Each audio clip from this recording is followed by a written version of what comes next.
Brown University is a major private university in the state of Rhode Island. It has its own police force, which is established by state law. However, the university claims that they are not subject to our open records law, so they don't have to provide the public records of their activities or of arrests they make.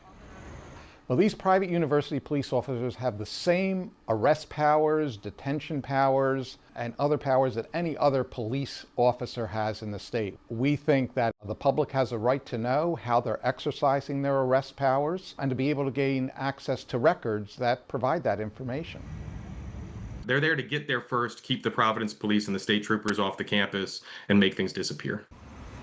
What would be consistent with my experience with them is that the motivation for this was just to keep things out of the paper, just to keep their name from, having any negative press, even the slightest hint.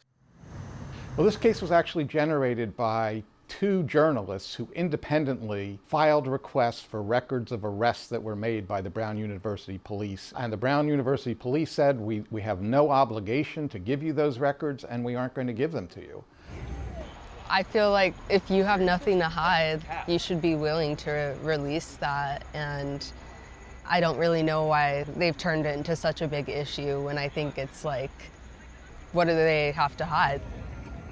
I think there needs to be greater transparency about what's going on with these arrests on campus, especially at a time when a lot of the public doesn't know what's happening in higher ed, and there's disagreements nationally about the direction of higher ed and what it stands for.